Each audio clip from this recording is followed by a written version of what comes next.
warahmatullahi wabarakatuh. Pada malam hari ini kita alhamdulillah bisa sowan hadir di pusaran Mbah makam Syekh Syainuddin ataupun Wangandawa yang terletak di Desa Simbang Kulon.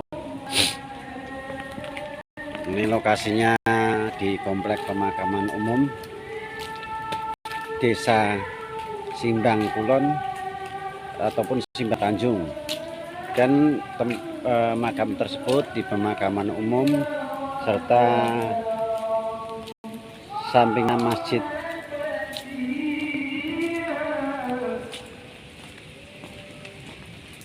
Ini gelap area makamnya. Ini makam beliau udah kelihatan.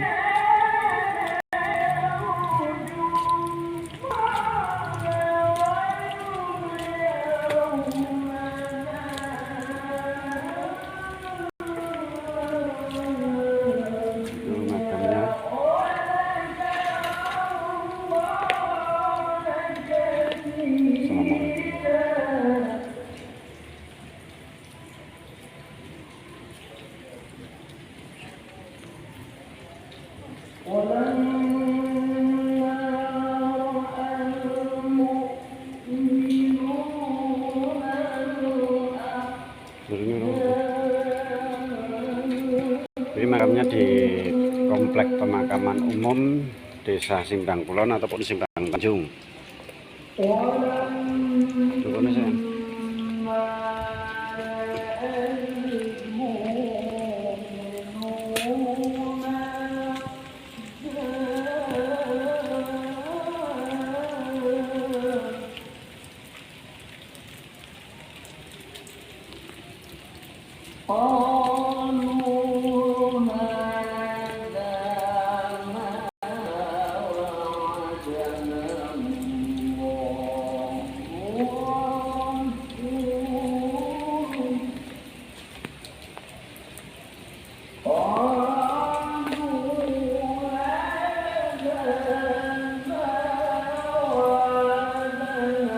Kenapa makam ini dijuluki makam Wangandawa, padahal yang beliau namanya Syekh Syainuddin, tapi dijuluki makam Wangandawa karena makamnya, bentuk makamnya sangat panjang, kurang lebih 7 meter. Kalau yang ke makam Dawa itu hanya 5 dan 6 meter, ini lebih panjang.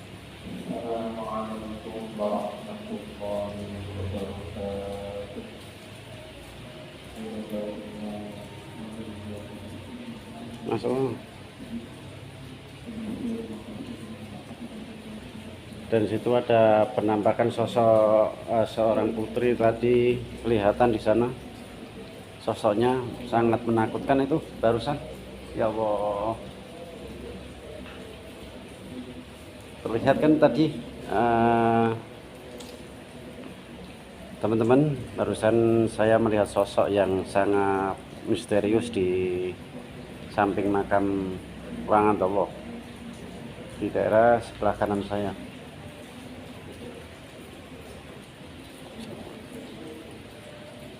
Ini komplek beliau,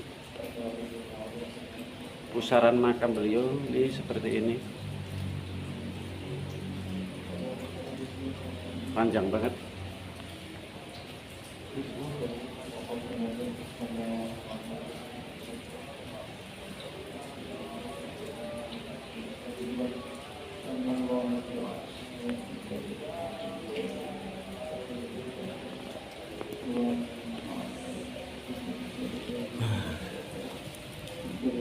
Kita ini Syekh Syainuddin ataupun makam Wangandawa yang terletak di Desa Simbang Kulon, Simbang Tanjung,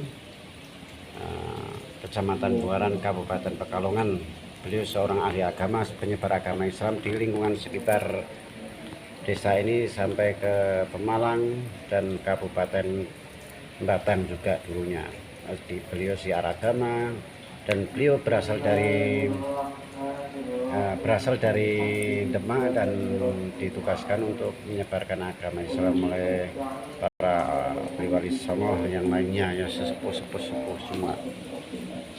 Kita berziarah ke makam leluhur, makam keramat, makam aulia wali-wali Allah Subhanahu wa taala, bertujuan untuk menyebarkan, memperkenalkan cagar-cagar budaya, makam keramat, makam aulia wali-wali Allah Subhanahu wa taala di Nusantara ini, agar generasi penerus bangsa enggak kehilangan sejarahnya.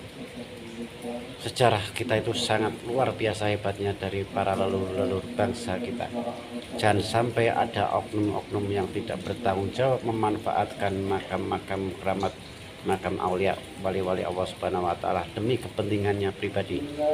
Jangan sampai ada orang asing, bangsa lain mengakui leluhur kita itu leluhur mereka dan dimanfaatkan, dimanipulasi untuk kepentingannya pribadi, mengeraup pundi-pundi rupiah hanya dengan dalil agama, biar mendapat syafaatnya. Itu doktrin-doktrin yang seperti itu hanya untuk kepentingannya pribadi. Maka dari itu, mari generasi penerus bangsa hendaklah kita jaga dan rawat cagar budaya, makam keramat, makam leluhur pejuang, serta aulia wali-wali Allah Subhanahu wa taala yang ada di Nusantara ini. Kalau bukan kita, siapa lagi? Kalau bukan sekarang, kapan lagi? Kesampingkanlah ego kita, kesampingkanlah perbedaan pemahaman kita. Kita bersatu guyub rukun untuk menjaga makam-makam leluhur kita agar sejarahnya selalu ada dikenang oleh generasi penerus bangsa berikutnya. Kata Rasulullah SAW,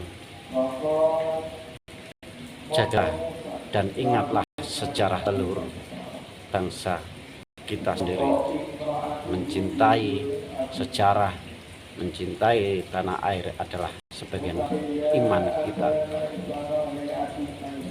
Kita cinta tanah air karena kita lahir di Indonesia, tanah air tercinta. Ada yang bilang, kalau kamu nggak cinta dengan Arab Saudi, saya nggak membenci negara lain. Cuma ingat sadar Rasulullah SAW, saya lahir di Indonesia, bukan di Arab Saudi. Kalau saya lahir di Arab Saudi, saya akan mencintai Arab Saudi. Karena negara yang saya dilahirkan itu di Indonesia, saya wajib hukumnya untuk mencintai tanah air. Sebagian iman kita, sebagian iman diri saya sendiri. Kalau saya mencintai Rasulullah SAW, seumpama beliau lahir di Indonesia, saya bahasa Indonesia, sholatnya pakai bahasa Indonesia. Coba Rasulullah lahir juga seumpama lahir di Cina, mungkin bahasa ibadah kita akan bahasa dengan bahasa Cina. Bahasa Arab itu bukan bahasa syar'i, bukan bahasa Al-Quran, bahasa Arab. Orang yang nggak paham agama, dangkal pola pikir dalam berbahasa agama, akhirnya bahasa Arab tahunya bahasa agama, padahal bahasa Arab itu bukan dari faktor syar'i agamanya, bukan dari Al-Quran bahasa Arab. Contohnya di Arab Saudi, di Kuwait, di Abu Dhabi, dan lain sebagainya, Turki, itu bahasa Arab, tapi bukan bahasa Al-Quran. Ingat, Al-Quran itu sendiri, yaitu sekarang ya dirangkum dalam mushaf ataupun Quran, itu mushaf, itu Al-Quran, tapi bahasa Arab itu bahasa yang biasa dipakai sehari-hari bangsa Arab. Budaya Arab, jilbab, gamis, jubah itu relatif. Di Indonesia budayanya pakai surban, pakai peci, pakai batik, pakai sarung, budaya tradisi masing-masing. Kita jangan meninggalkan budaya kita. Kita jangan pernah meninggalkan sejarah kita, tradisi kita, nenek moyang kita. Berislamlah menurut Islam sendiri dan sesuai di Nusantara ini. Jangan pernah menjadi Islam tapi merubah menjadi Arab. Kalau kamu ingin menjadi Islam, jangan kamu berubah menjadi Arab. Kalau kamu ingin menjadi Buddha, jangan pernah menjadi India. Kalau kamu ingin menjadi Kristen, jangan menjadi Yahudi. Maka mari berdalam ilmu agama lebih dalam dan lebih luas, agar kita nggak dompleng ataupun pekok dalam mengetahui ilmu agama. Sedikit-sedikit sirik dan sedikit-sedikit bilangnya ini syar'i. Tahu syar'i itu apa? Tahu, kalau nggak tahu tentang syar'i, syariat Islam, jangan sok tahu ataupun sok alim, nggak mengetahuinya. Tadi paparkan aja, udah sekilasnya udah tahu. Budaya Arab itu apa, bahasa Arab itu bukan bahasa Al-Quran. Biar kita itu lebih luas, lebih memahami dalam kalimat-kalimat, memahami agama. Mari kita lebih cerdas dan bijaksana dalam menyikapi segala di akhir zaman ini. Jangan mudah terpancing emosi ataupun mudah ikut sana sini. Menurut dibilang itu benar, belum tentu.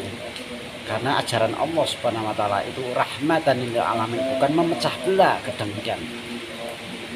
Orang yang semakin tinggi ilmunya akan selalu melihat kebaikan orang lain. Orang yang semakin tinggi ilmunya tidak akan pernah melihat kejelekan orang lain. Nah, saya tidak menyinggung siapapun. Apabila ada kata-kata kurang bermanfaat ataupun kurang berkenan bagi semuanya saudara-saudara yang ada di Nusantara ini, saya mohon maaf yang sebesar-besarnya. Saya akan wasilah dan bertafakur, berdoa, bermunajat kepada Allah Subhanahu wa taala di pusaran beliau makam Mbah Kanjeng Syekh Syaidin ataupun Wanan Jawa yang tadi Desa Simbang Kulon, Simbang Tanjung, Kecamatan Buaran, Kabupaten Pekalongan. Demikian, terima kasih. Saya mohon pamit karena saya sebentar lagi mulai untuk wasilah tafakur bertawasul kepada Allah Subhanahu wa taala dan wali-wali Allah Subhanahu wa taala. Khairul kalam wabillahi taufiq wal hidayah. Wassalamualaikum warahmatullahi wabarakatuh.